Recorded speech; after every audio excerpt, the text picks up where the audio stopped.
Perseteruan antara Yaimim dan Sahara kembali memanas setelah isu pribadi menyeret nama Sahara ke ranah yang lebih sensitif. Konflik yang awalnya hanya soal lahan dan parkiran kini melebar ke gosip kehidupan pribadi, membuat publik semakin terbelah dalam menilai siapa yang sebenarnya bersalah.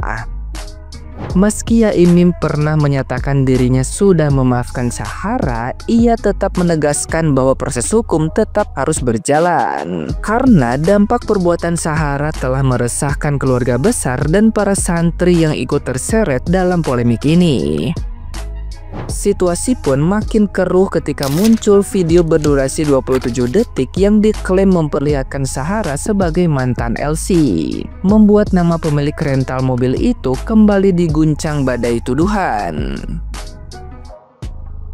Video pendek tersebut langsung viral di media sosial dan menuai ribuan komentar dari netizen yang budiman. Sebagian percaya bahwa sosok perempuan dalam video adalah Sahara, mengaitkannya dengan isu kedekatannya bersama sopirnya bernama Agil.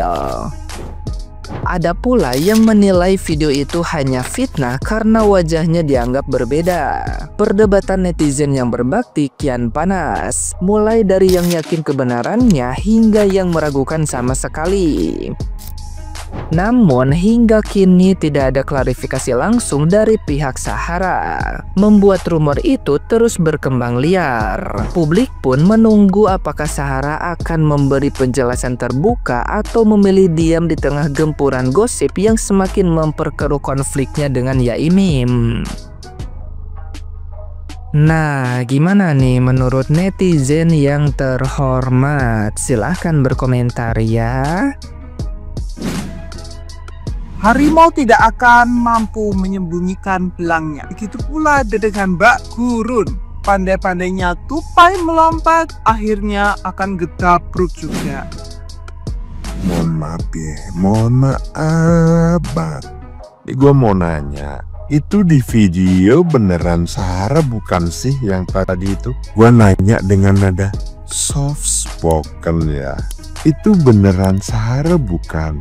Di video itu, sekali lagi ya guys ya, gua mau nanya ya dengan nada yang soft spoken ya, itu di video tadi ya, itu Sahara bukan?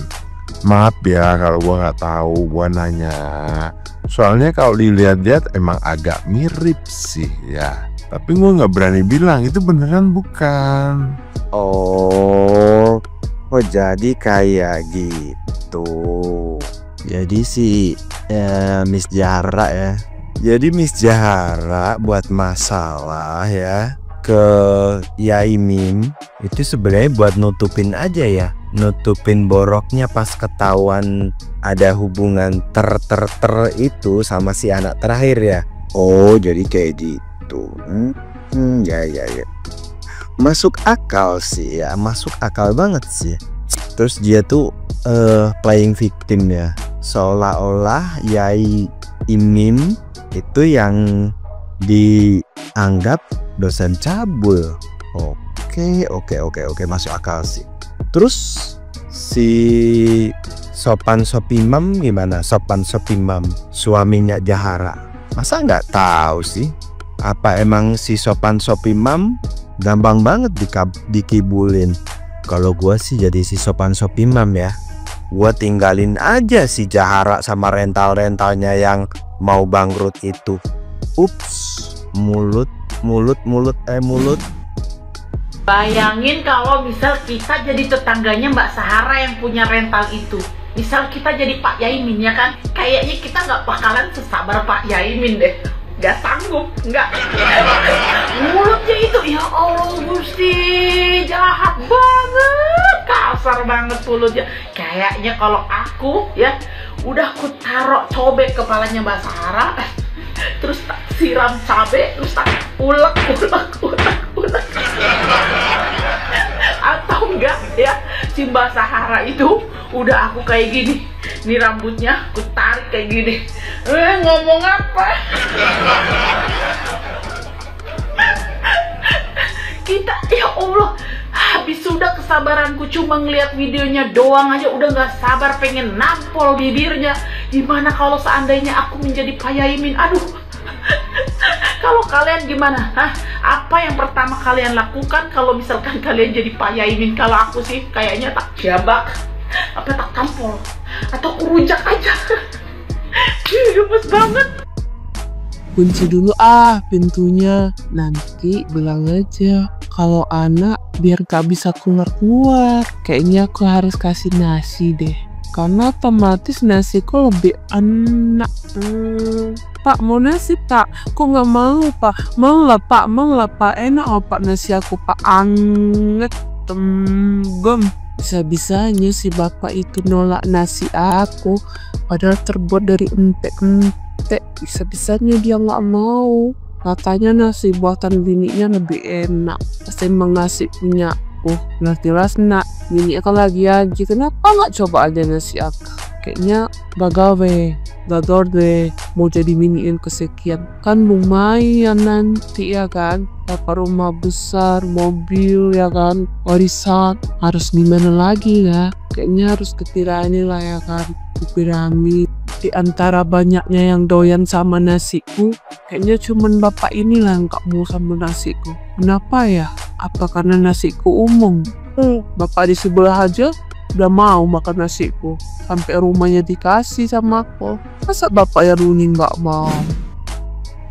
Enggak, gini ya, siapa yang sependapat sama aku? Aku tuh sebelum nonton podcastnya Densu, aku tuh bener-bener ngira kalau itu tuh sekedar cuma masalah parkir, lahan parkirnya Pak Yaimin yang mau dikuasai sama si Gurun, ya kan? Awalnya kan masalahnya itu. Cuma setelah aku nonton podcastnya Densu, itu tuh banyak banget plot twistnya di situ. Kalian coba kalau kalian udah nonton podcastnya Densu, kalian komen di sini kira-kira pendapat kita sama nggak?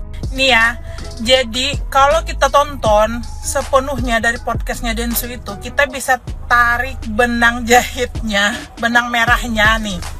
Sebenarnya kesalahan Pak Yaimin itu cuma satu, guys, dan kesalahannya itu cuma satu, yaitu pas malam kejadian itu Pak Yaimin itu waktu dia mindahin mobilnya si Gurun nih, dia mindahin mobilnya si Gurun.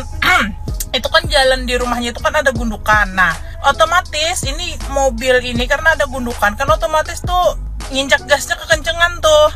Nah, itu kesalahan Pak Yaimin itu cuma di situ. Beliau itu nginjak gasnya kekencengan. Yaimin itu nginjak gasnya kekencengan. Jadilah si Gurun ini sama si sopirnya ini si A ini dia ngamuk. Nah, ngamuk marah sama Pak Yaimin, langsung keluar itu si Gurun sama si A dari rumah, marah-marah nggak jelas. Dan yang anehnya kata Pak Yaimin, si Gurun marah, tapi si sopirnya ini amat sangat marah sekali. Nah, sekarang gini aja deh, logikanya aja ya. Kalau orang itu kaget, oke lah ya, kaget dengar mobil digas gitu. Kayaknya nggak make sense banget kalau ngamuk itu sampai segitunya. Kalau cuman gara-gara kaget, ya nggak. Kalau menurut aku nih ya, gue sorry nih, aku pengen banget berpikiran positif tapi nggak bisa. Otak aku nggak bisa diajak berpikir positif. Ya sorry banget, aku udah berusaha untuk berpikir jernih dan positif tapi nggak bisa, otak aku nggak bisa. Aku mikirnya gini, kalau emang cuman kaget gara-gara suara mobil, nggak mungkin lah marahnya sampai segitunya ya kan, sampai masalahnya bisa sebesar ini. Itu nggak mungkin cuma gara-gara itu. Kalau pendapat aku pribadi nih, sebenarnya itu si Gurun sama si supir lagi ngapain sih? Lagi nanggung apa gimana? Sampai semarah itu salah satu kerja. Sorry nih kalau ada yang gak sependapat sama gue ya, tapi kalau kalian sependapat sama gue, kalian komen aja di bawah menurut kalian gimana. Karena ini nih ya, masalahnya tuh udah gak make sense banget kalau cuman masalah memperlebatkan lahan parkir. Bukan, gue yakin ada sesuatu yang besar di dalam sini yang bakalan terungkap, percaya.